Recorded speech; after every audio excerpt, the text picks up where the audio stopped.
ovviamente calcio velocissimo nelle categorie giovanili, quindi gran lavoro per tutti. Cerchiamo di aiutare i giudici implementando le ingredienti della categoria femminili. Intanto la partenza è ovviamente regolare per le categorie ragazzi, un giro piccolo e un giro medio. Stai lì Stefano!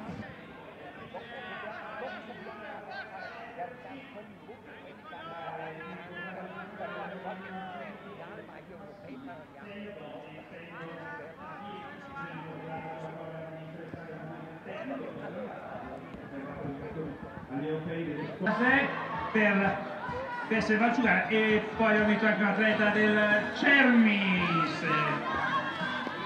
Sì, dai adesso, prova ad attaccarti pian piano, dai, dai su, dai, eccolo Becchi, vai.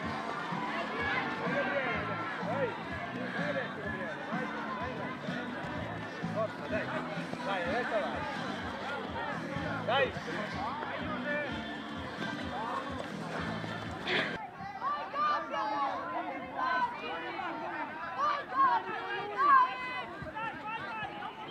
Dai, ho sempre attaccato, non mollarlo! Dai, dai che è finita!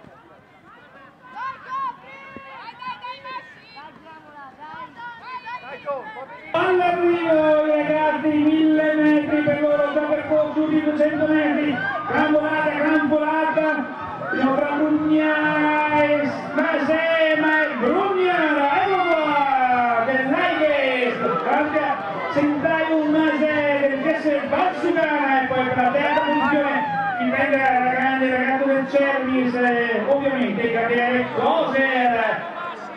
Ed ecco ancora all'arrivo con 444 Massimiliano Berti e poi ancora con 447 Jordan Campidelli e poi via tutti gli altri. Adesso gli esordienti donne alla partenza per un giro medio di 700 metri e poi ovviamente gli esordienti maschili. Poi dopo ci immergiamo nell'atletica più vera per i grandi, assaggio giovanile meraviglioso, tanti abbiamo detto tanti ragazzi, 44, poi adesso sono gli esordienti al femminile e al maschile e poi ovviamente da sud.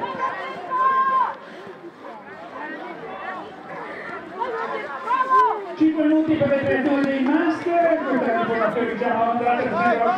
per 5 minuti in zona Gazebo Antonio Molinari, uno dei main sponsor importanti di questa manifestazione, per la cultura sportiva ovviamente, diciamo Antonio Molinari, la zona lì per la premiazione.